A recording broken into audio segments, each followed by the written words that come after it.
પુતિને diamond cutting polishing ઉદ્યોગ માટે executive order કર્યો છે। રશિયા 2027થી પોતાના દેશમાં મોટું ડાયમંડ કટિંગ ક્લસ્ટર શરૂ કરશે।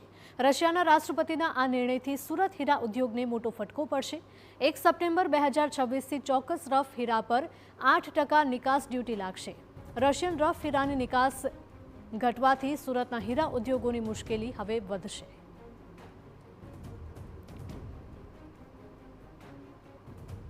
હવે એ મેન્યુફેક્ચરિંગ રશિયાની અંદર સ્ટાર્ટ કરવા માંગે છે અને રોજગારીની તકો ત્યાં ઊભી કરવા માંગે છે।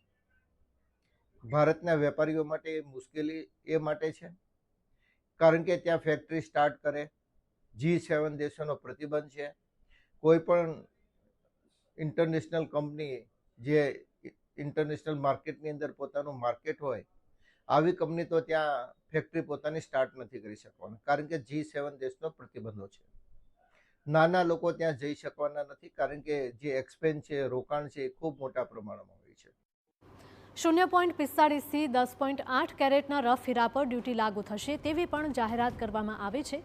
G7 અને EU પ્રતિબંધોથી ભારતમાં રશિયન રફની આવક 39% ઘટી વર્ષ 2024માં $664 મિલિયન આયાત ઘટીને વર્ષ 2025માં $406 મિલિયન થઈ। સુરતના હીરા ઉદ્યોગકારો હવે બોત્સવાના, દક્ષિણ આફ્રિકા અને નામિબિયા પર નિર્ભર રહેશે।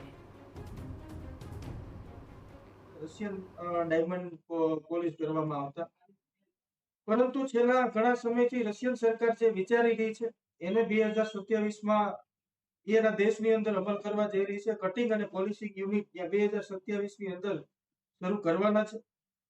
રશિયન રફની ડ્યુટીમાં પણ 8%નો વધારો કરવામાં આવ્યો છે। ત્યારે આ ગંભીર મુદ્દે સરકારે કઈ વિચારવું જોઈએ કારણ કે રશિયન રફ જો અહીંયા આવવાની બંધ થઈ જશે તો ઘણા બધા રત્ન કલાકારો જે બેડરોજા કંપની જે છે એની સાથે રશિયાના રાષ્ટ્રપતિ પુતિનની બેઠક પણ થઈ હતી આ બાબતે।